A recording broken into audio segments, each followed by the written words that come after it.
Boa noite a todos. Sejam todos e todas bem-vindos à apresentação do nosso trabalho, que tem como tema Sistemas não convencionais de geração de energia, e a nossa equipe de trabalho é composta por Gutenberg Santos de Santana, José Carlos Ferreira Barbosa, José Maxwell Santos Vasconcelos. Esse trabalho foi solicitado pela professora da disciplina de microcontroladores, a professora Renata Imaculada Soares Pereira, através do Instituto Federal de Alagoas, do campus de Arapiraca, para ser apresentado no dia 15 de abril de 2021. Nesse momento, vou passar a palavra para o meu colega, que vai começar as falas iniciais do Gutenberg.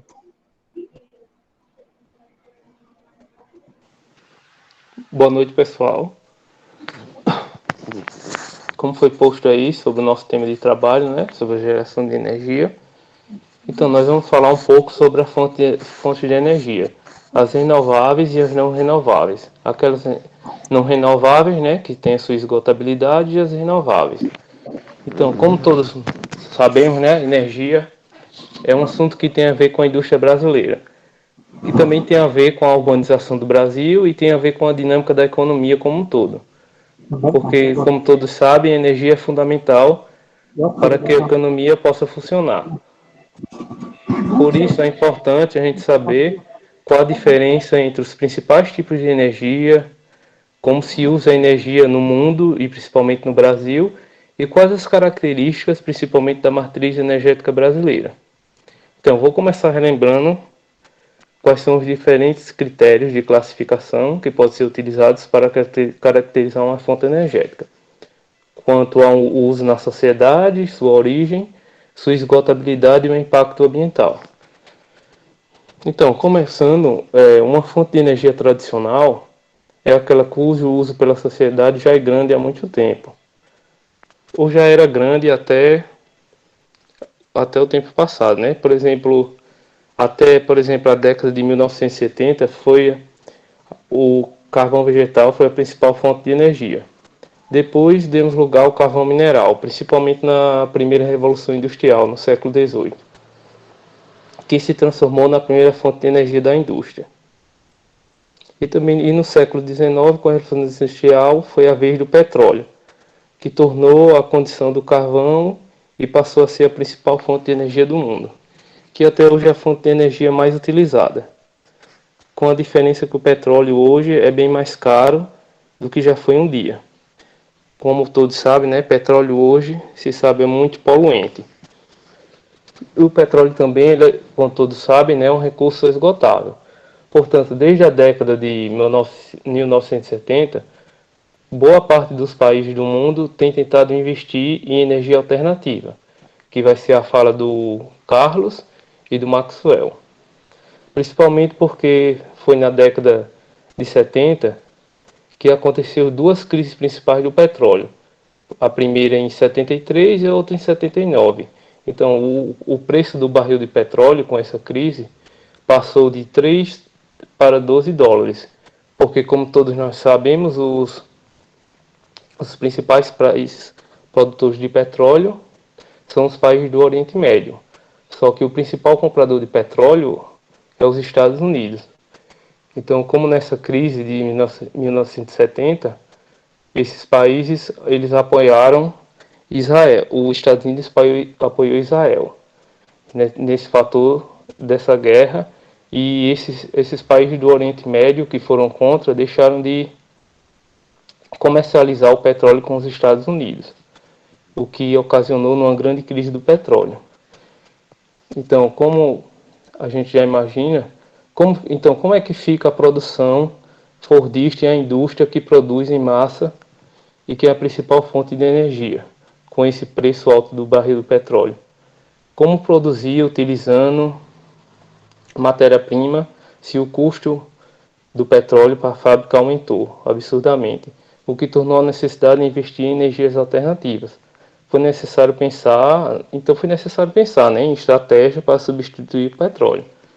Então, como nós sabemos, a matriz elétrica do Brasil, mais de 60% da eletricidade utilizada no Brasil é oriunda de usinas hidrelétricas, que aproveita essa energia, né, hidráulica, e o restante é produzido por biomassa, como por exemplo o bagaço de cana-de-açúcar, né, que é jogado dentro de uma usina termoelétrica, que através do calor gera eletricidade. Mas temos também o uso de gás natural, que é cada vez mais usado, principalmente nas usinas termoelétricas, para fazer com que essas usinas, né, termoelétricas funcionem, que também usam calor, né, fontes geradoras de calor. Aqui no Brasil, podemos citar que existem 4 formas principais de gerar eletricidade. A primeira em usinas hidrelétricas, né, que aproveitam a força da água do rio, principalmente a força da água do rio, que essa água passa por turbinas, gerando energia mecânica, que no final é transformada em energia elétrica.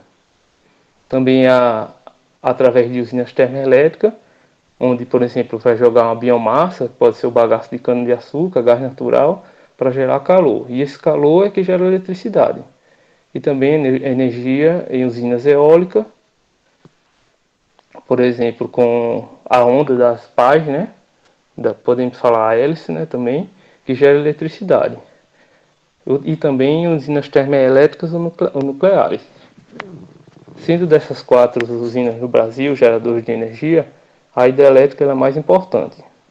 Podemos até pensar no nosso país, o Brasil, que tem várias usinas gigantescas, como a de Itaipu, né, que é a maior do Brasil, e também uma das maiores do mundo, que é binacional porque fica, né, compartilhado entre o Brasil e o Paraguai, né, entre a fronteira, já que usa as águas do Rio Paraná. Também temos as usinas de Belo Monte,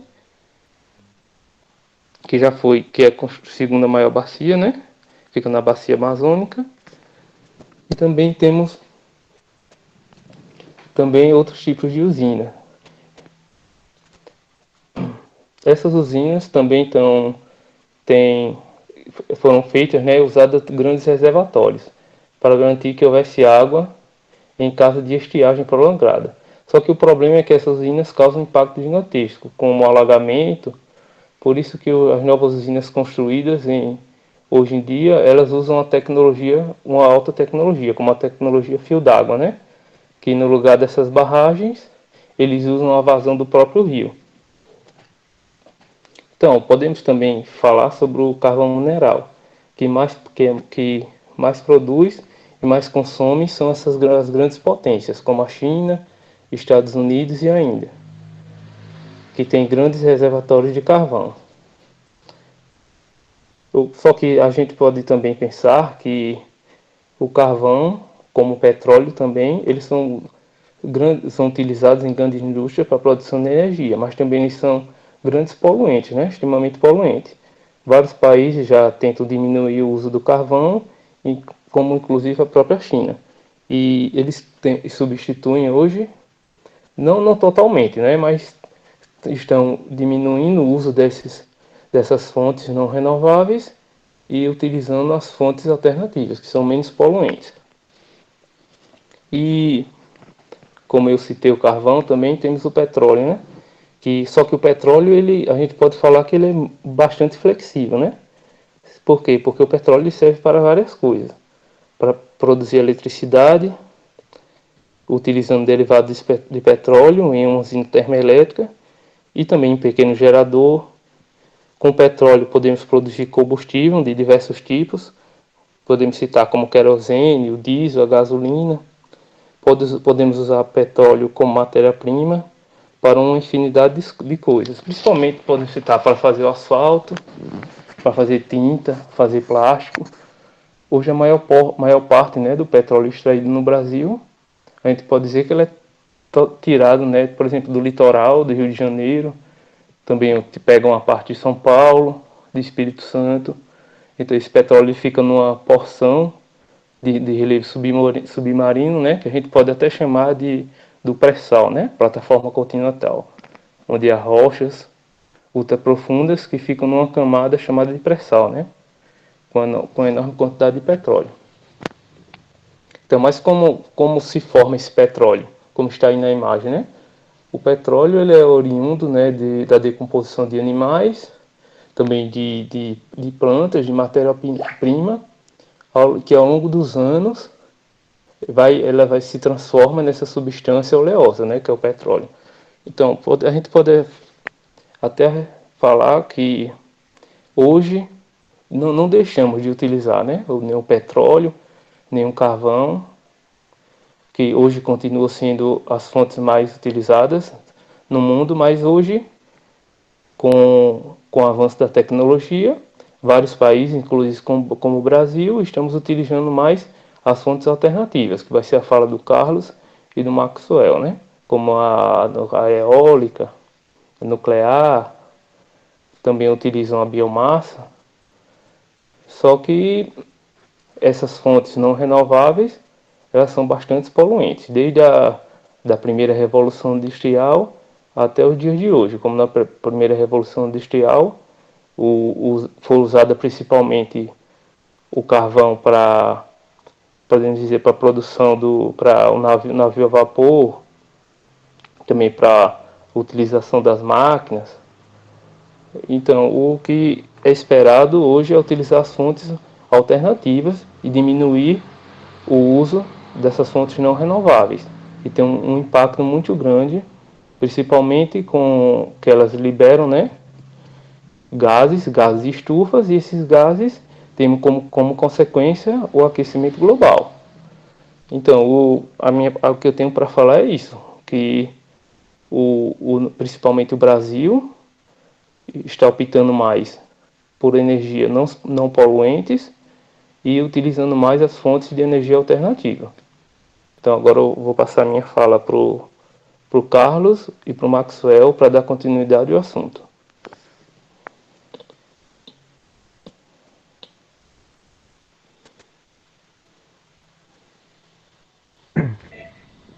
Boa noite, professor.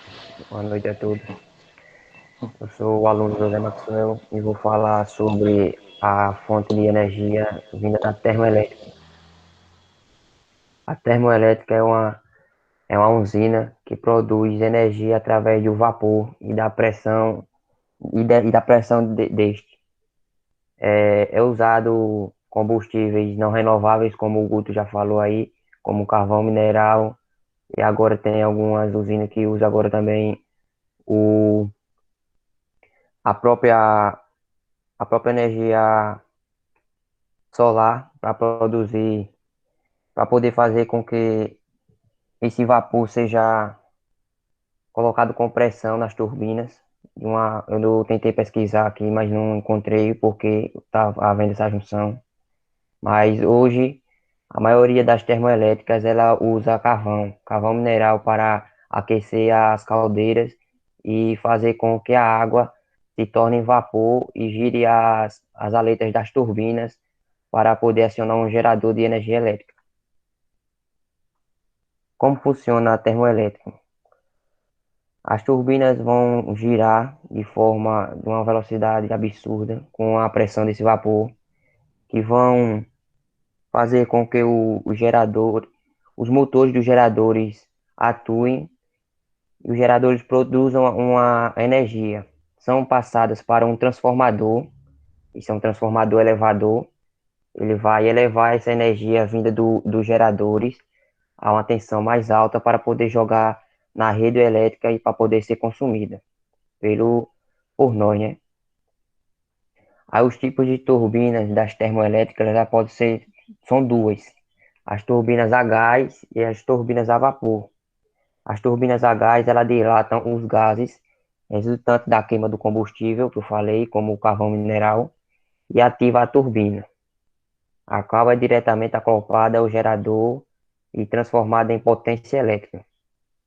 As turbinas a vapor, ela funcionam como uma usina termoelétrica convencional. Entretanto, ela faz a mudança da água do estado líquido para o estado gasoso, se torna em vapor e depois ela é reaproveitada. Então, a termoelétrica que usa as turbinas a vapor, ela é meio que renovável.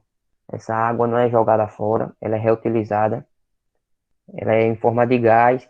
Depois que ela passa pelas aletas da turbina que giram o motor, ela é direcionada para um local chamado condensador.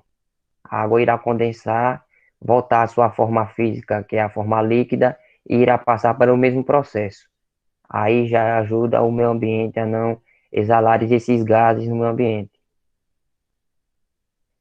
Uma das vantagens de ter de uma usina termoelétrica pode ser identificada praticamente por esse tipo de procedimento. A maioria das termoelétricas no Brasil hoje são tudo turbinas a vapor. E recentemente aqui, vizinho, nosso estado, aqui no estado de Sergipe, foi inaugurada mais uma segunda parte de uma usina termoelétrica que é chamada GE. Ela é totalmente a vapor. Todas as turbinas são geradas a vapor. É coletada a água do mar, passada por um sistema de filtragem até a água ficar pura, sem nenhum tipo de resíduo, e direcionada às caldeiras, para se transformar em vapor e girar as turbinas. Essa água ela é reutilizada após esse processo de reutilização, que ela não tiver mais condições de ser purificada, ela é colocada de volta ao mar e assim sucessivamente esse ciclo. É captada, utilizada constantemente, volta para o condensador. Quando ela não pode ser mais purificada, antes de voltar para o condensador, depois do condensador, ela tem que passar por esse processo de purificação. Ela, ela vai para o mar, quando não pode mais fazer esse processo. As desvantagens de uma usina termoelétrica é o alto, a alta exalação que ela tem, né, de poluentes. A usina termoelétrica ela possui um alto custo de manutenção também, porque com essa coleta da água do mar, por conta do sal, eles modificam não, desculpe. Eles prejudicam vários equipamentos por conta do sódio. A solenoides, válvulas solenoides, todo o equipamento que é necessário para fazer esse processo de purificação, eles são danificados e tem que ter uma constante manutenção. E o custo é muito elevado para essas manutenções. E os impactos ambientais que são causados por essas termoelétricas são a dispersão dos gases residuais. E os gases que eu falo é o da caldeira, que são os gases do carvão mineral na sua queima. Isso é muito prejudicial ao meio ambiente. E no Brasil hoje a maior parte das fontes de energias vem de termoelétricas e hidrelétricas. Então, isso não é um bom meio para as fontes de energia, mas como foram uma das primeiras fontes de energia no Brasil e hoje são as que produzem mais, são as que produzem mais, então estão em constante uso. O Brasil dissemina por ano 4,5 milhões de toneladas de gás carbônico na atmosfera. Esse valor, mais de 75% desse valor de 4,5 milhões de toneladas de carbono, mais de 75% são usinas termoelétricas que disseminam no ar, por conta da queima da caldeira.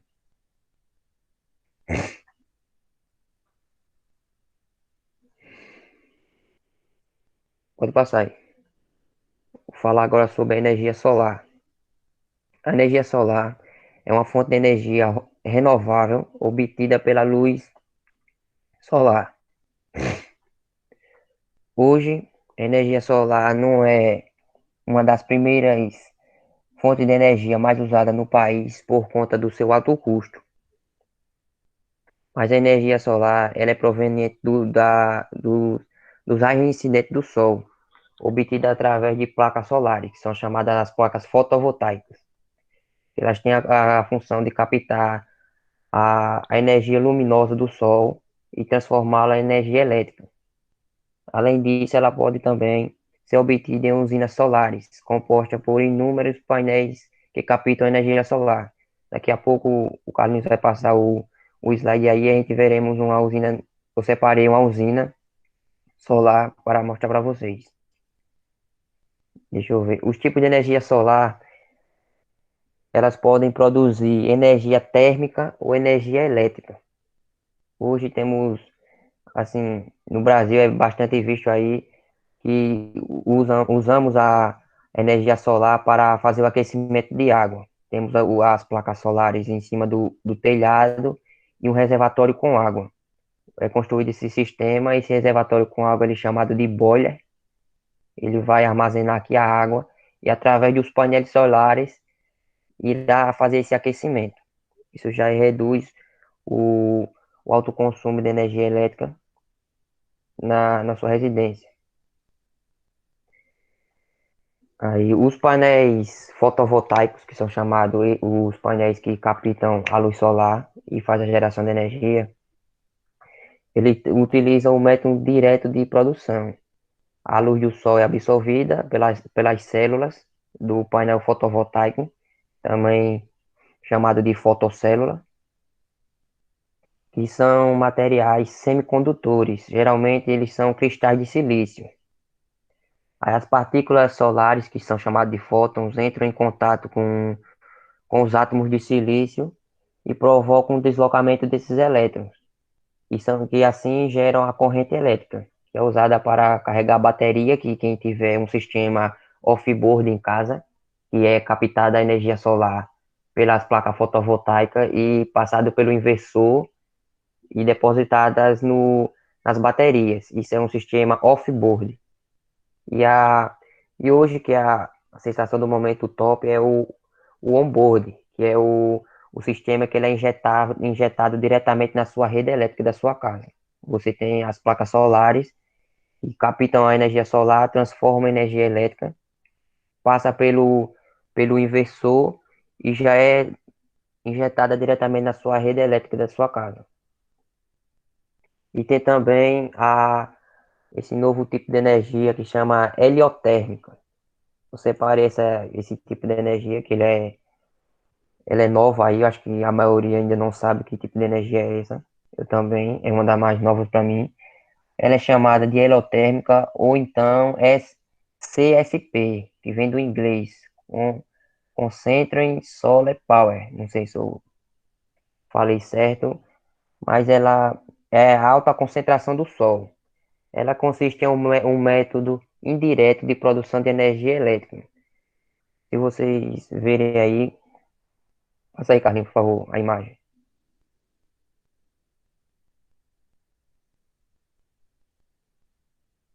Isso aqui é uma usina que eu separei. Ela faz parte desse sistema de energia solar que se chama geração solar heliotérmica. Aqui são vários painéis solares, os fotovoltaicos, captando a luz solar. Só que aqui no centro, se vocês verem bem destacado aqui, são espelhos. Eles direcionam indiretamente a luz solar para os painéis fotovoltaicos para fazer a produção de energia elétrica, porque conforme o sol vai mudando, uma parte desses painéis solares aqui, com o tempo, eles não vão captar luz solar. Aí a produção de energia elétrica vindo dos painéis fotovoltaicos vai diminuir. Aí, indiretamente, esses espelhos vão direcionar o sol gradativamente para todos esses espelhos, para todas as placas solares. Aí essa aqui foi a usina, essa usina aqui, se eu não me engano, ela é na Alemanha. Acho que até 2013, se eu não me engano, ela foi até agora construída a maior usina solar. E as vantagens da usina solar não agride ao meio ambiente, uma forma de coleta de energia renovável, sempre vai ter. Aí, as usinas solares que utilizam a energia heliotérmica ou concentrada podem armazenar o excedente de energia que não foi aproveitado e usá-la quando preciso.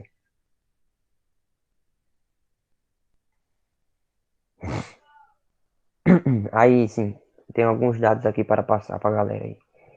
A energia solar aqui no Brasil. No Brasil, a energia solar representa apenas 0,2% da produção. Então, como eu falei no início, a energia solar está chegando agora, então não está em constante uso para produzir tanto energia. Mas recentemente fizeram aqui uns cálculos, eu me esqueci qual foi a empresa, que daqui para 2024, a energia solar ela pode representar 4,5% da produção de energia do Brasil. Então, isso aí pode ser, é bom para a gente, né? E para o meio ambiente, porque vai diminuir o uso das termoelétricas e das outras fontes de energias que não são renováveis. Aí foi inaugurada a usina Megawatt em Florianópolis. Aqui no Brasil temos uma usina solar, que é em Santa Catarina, que são placas fotovoltaicas, como essa aí são espalhadas, e ela tem a capacidade de atender 240 residências. Essas 240 residências, eles fizeram um cálculo que mensal, essas 240 residências, ela tem um consumo de 160 quilowatts mês. Aí, com esse cálculo, essa usina que foi inaugurada, que é a Megawatt, ela consegue suprir a necessidade dessas 540 residências, só com essa usina solar. Deixa eu ver aqui. Sim, aí essa usina que eu mostrei aí, que é a Ivan Solar Generic System, ela produz cerca de 100 megawatts o dia.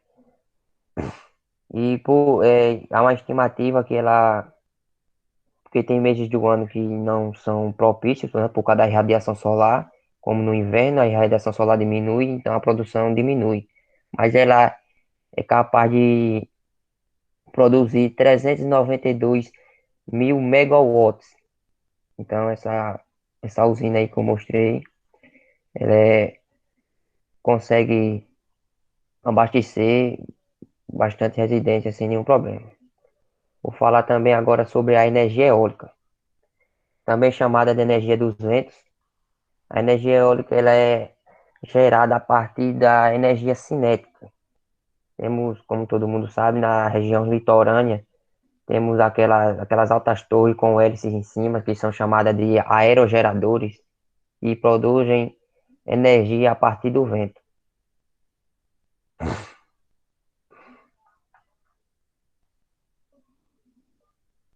Aí o vento é usado como a geração de energia desde a antiguidade. Esse sistema é como um bombeamento de água. Ele, como é que eu posso explicar? Ele hoje no Brasil ainda não é muito usado por conta do seu alto custo. O alto custo para fazer essa montagem dessas usinas eólicas é alto. Então, hoje no Brasil ainda não é muito usado. O impacto ambientais também não tem quase nenhum, a não ser por conta de aves, pássaros que, por conta da sua migração de um lugar para outro, possam vir colidir com essas torres aí, essas torres eólicas. O impacto ambiental que elas provocam só é esse.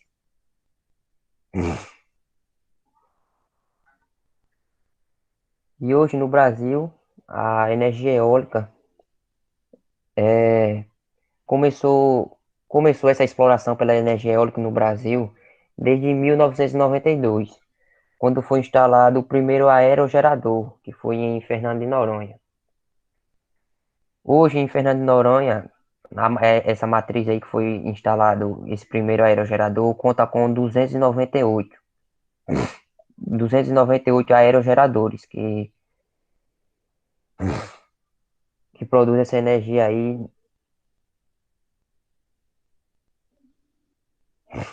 Sim.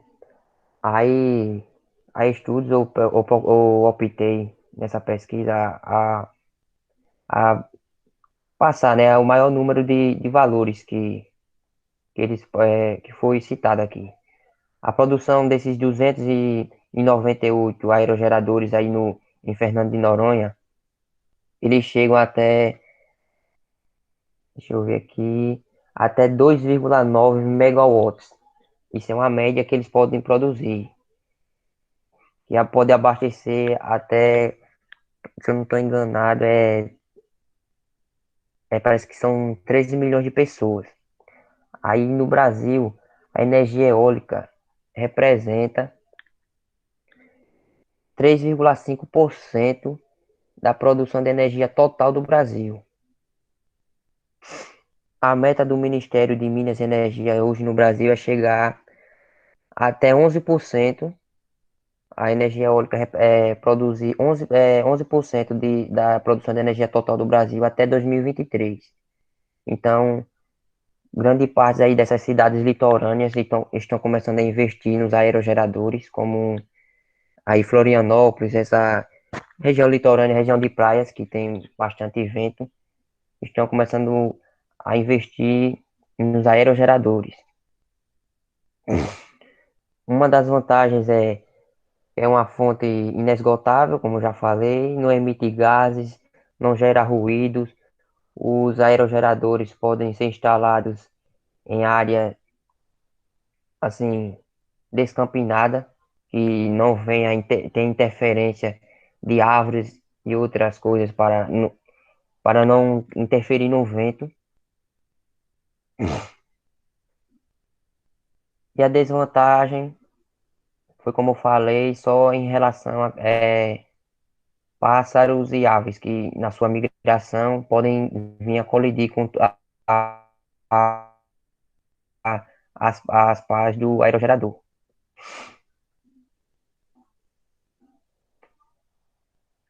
É isso, minha apresentação foi essa. Eu vou passar a palavra para o meu amigo Carlos.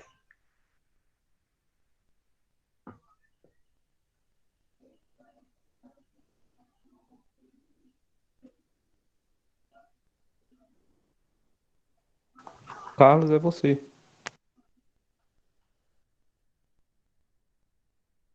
Você consegue me ouvir? Sim. Vou começar falando sobre a energia maremotriz. Bom, quando a gente vê esse nome, a gente pensa que a energia maremotriz é a mesma que energia ondomotriz. Porém, é importante destacar que são energias diferentes. A energia maremotriz vem justamente do movimento das marés, como o próprio nome já diz. E a energia ondomotriz vem do movimento das ondas. Bom, a energia maremotriz, ela não é tão recente assim, né? Ela surgiu, primeiramente, em 1967, lá na usina, lá na França, né? Foi a principal, a pioneira de todas essas.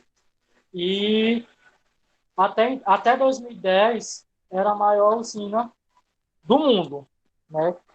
Que entrou em operação.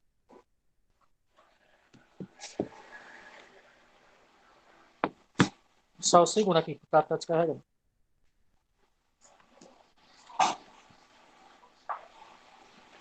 Bom, quais os princípios da energia maremotriz, né? É bem importante enfatizar isso aqui, que a energia maremotriz, ela tem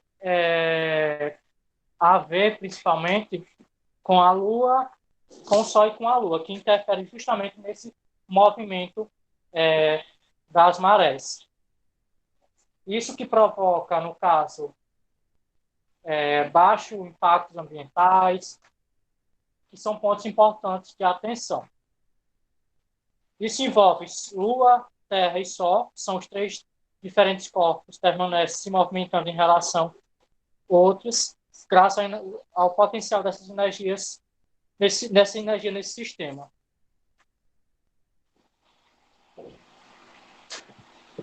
Já a energia ondomotriz, vou voltar aqui na maremotriz para falar no Brasil. Não coloquei no slide, né? Mas No Brasil, nós já temos energias maremotriz, que é gerada principalmente nas regiões lá do norte e nordeste do país, como no Rio Bacana, em São Luís do Maranhão, que tem 7 metros, né?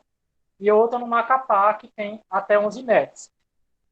Essa fonte de energia, ela ainda é muito pouco explorada aqui no nosso país, pois o investimento para a construção dessas barragens, que são construídas barragens, para isso, é um alto custo para um retorno baixo de potencial que gera essas energias. Além disso, a questão da matriz energética brasileira, né, é muito dependente das hidrelétricas, das termoelétricas, de modo que é preciso mais pesquisas sejam feitas para explorar ainda mais essa fonte de energia, inclusive, né, a maremotriz.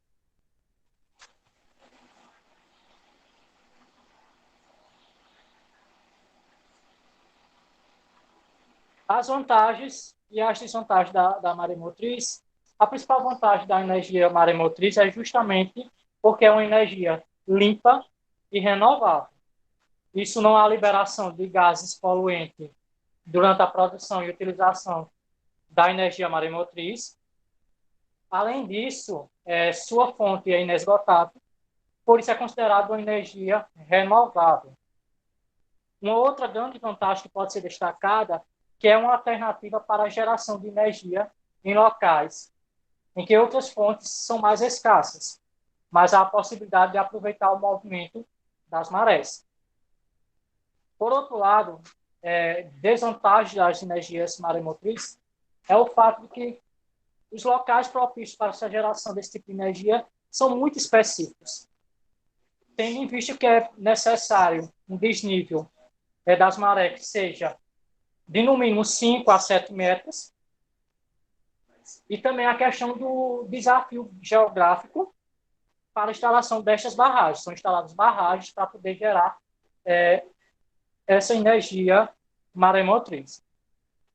E uma desvantagem também é que é investimento na construção dessas barragens, que é, como eu tinha colocado anteriormente, é muito alto e só consegue aproveitar essa energia renovável em apenas 20%. Por consequência, o benefício acaba sendo bem menor. Eu vou entrar agora na energia ondomotriz, que é bem interessante, né? E são também energias renováveis. Ela se parece bastante com a energia solar e eólica, mas existe outro tipo também que é gerado através do movimento das ondas, por isso que é ondomotriz. É uma fonte de energia limpa também, e uma energia sustentável, que gera energia elétrica devido ao recurso natural e abundante, que é, no caso, a água, as ondas.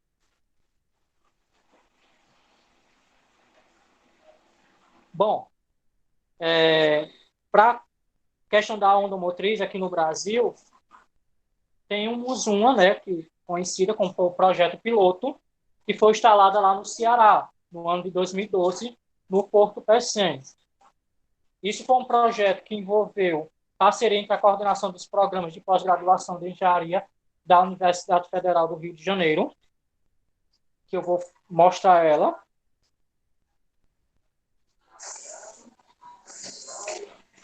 As vantagens, né, por ser justamente uma energia renovável, apresenta riscos mínimos à questão do nosso meio ambiente, pois é uma energia gerada através das ondas, o que se regenera a produção dela de energias renováveis. Porém, a sua principal vantagem é o aproveitamento energético. Só que no Brasil, na nossa costa brasileira, né, tem um potencial de apenas 14 gigahertz, eu acho que deve ser, de potência elétrica, por meio de energia ondomotriz. Outro benefício também da energia ondomotriz é justamente que depois de instalado essas usinas, a manutenção dos equipamentos desses geradores basicamente é zero. Quase não existe a manutenção disso. Levando em conta as desvantagens da onda motriz, apesar de todas as suas vantagens elencadas, o que é que acontece? Esse tipo de energia não seja a melhor opção, tendo em vista que requer geometria, né, das costas especiais e grandes ondas, né? É preciso ondas fortes, ondas grandes, com bastante amplitude. Ou seja, nem toda a costa terrestre, nem toda a costa brasileira seria ideal para a gente ter as usinas ondomotrizes. Sabemos que ela é através, né, da água salgada do mar, as instalações de potência reduzida. A desvantagem é os custos desses equipamentos, que são bastante caros, e as desvantagens, porque afasta toda a fauna marítima, onde são usadas essas usinas ondomotrizes, devido à questão dos ruídos dos equipamentos, que causa aí também impacto negativo nas nossas costas. Costas marinhas, né? Costas do mar. Nas nossas costas, não. E para dar esse exemplo das usinas, eu trouxe um pequeno vídeo da usina de ondas, lá no Ceará, do PE100, é um vídeo pequeno que eu vou reproduzir aí para vocês entenderem melhor como é o funcionamento dessa usina.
Pessoal, como o áudio não saiu aí para vocês, eu vou disponibilizar o áudio esse vídeo e o outro vídeo no grupo. Mas como vocês viram aí, eu acho que deu para entender, porque através dessas boias que tem aí, com a elevação das ondas, esse braço aí, ele é movido, é mexido numa bomba lá, essa bomba leva lá para dentro e assim é feito o processo da geração de energia que sai para as nossas redes. Resumindo mais ou menos um pouquinho o que passa o vídeo. Bom, uma outra energia renovável é a energia biomassa. O termo biomassa aglomera todos os derivados recentes de organismos vivos que são utilizados como combustíveis ou para sua produção desses mesmos combustíveis. Já em relação ao ponto de vista ecológico, biomassa é a grande quantidade total da matéria viva existente dentro do ecossistema ou numa população que quer animal ou vegetal. Os conceitos estão interligados entre elas, embora sejam diferentes. Segundo a Agência Nacional, no último relatório apresentado, cerca de 14% da energia consumida no mundo é proveniente desta fonte, da energia biomassa. E tem um estudo do Jornal Brasileiro de Pneumologia, do qual 90% das casas das regiões ou dos países mais pobres utiliza justamente a biomassa, que é através da madeira, do carvão vegetal, esterco dos animais e os resíduos agrícolas.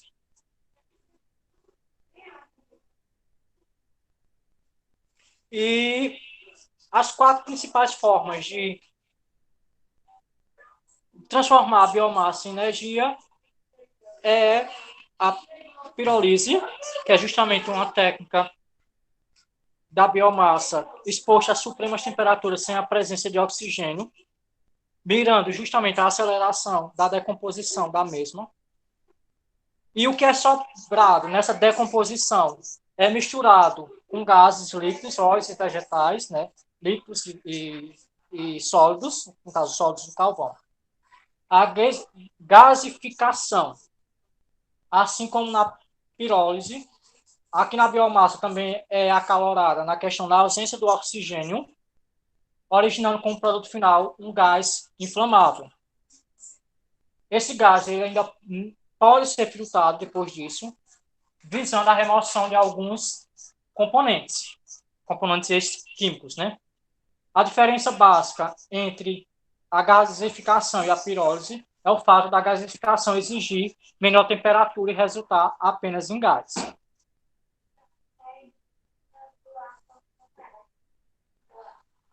O terceiro é pelo processo de combustão, é feito justamente a queima dessa biomassa, que é realizada através de altas temperaturas, na presença abundante de oxigênio, que é produzido vapor através da pressão.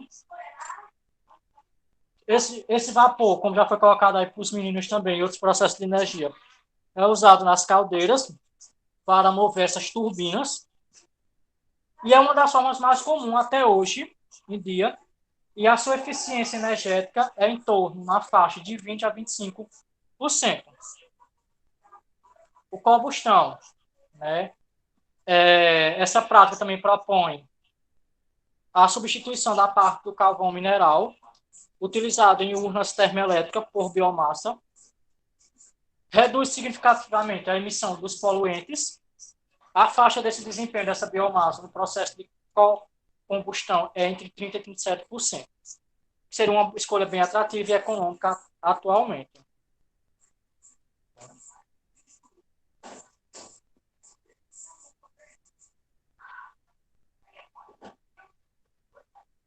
As vantagens, né, da biomassa justamente é uma energia renovável, ela é pouco poluente, não emitindo dióxido de carbono, de acordo com o ciclo natural do carbono, é atualmente fiável e as respostas às variações de procura é elevada.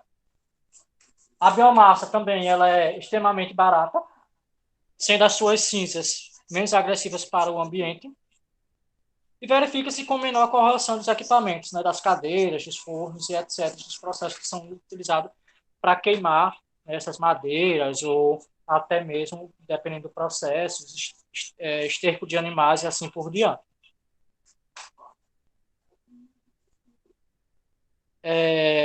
Ainda continuando nas vantagens, a questão da desflorestação de florestas, além da destruição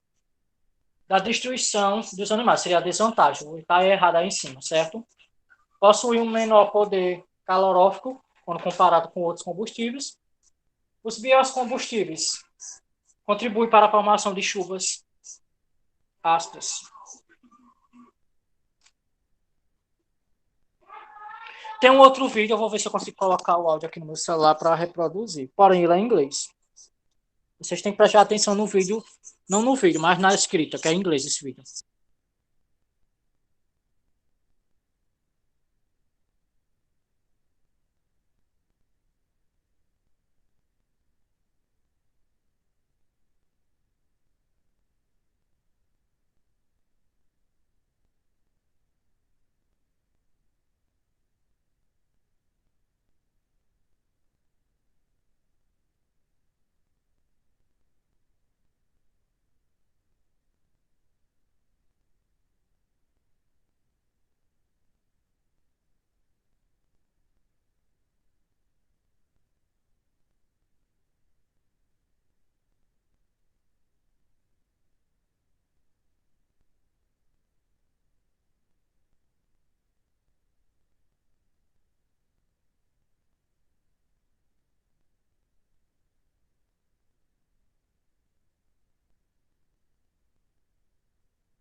Bom,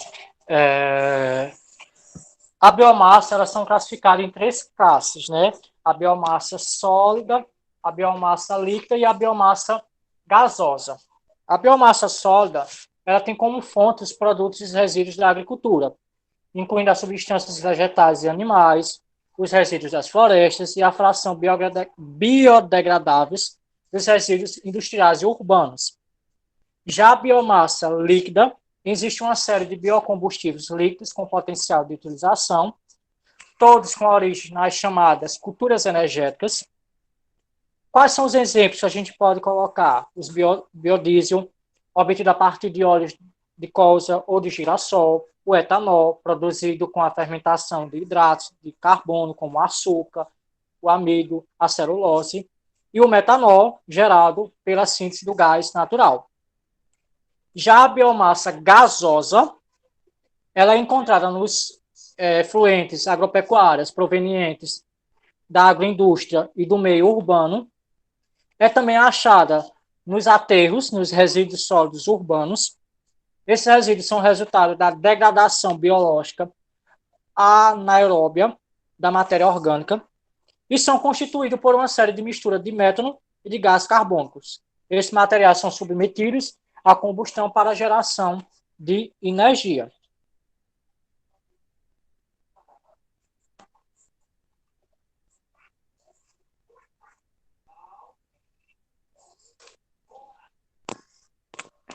No Brasil, né, possui condições favoráveis para a produção de energia de biomassa, com a existência de grandes áreas de agriculturas, que pode ser usada, né, essa questão, aproveitar os materiais dos animais, os estercos, o cocô, né, como todo mundo conhece mais, e isso pode receber radiação solar intensa ao longo do ano.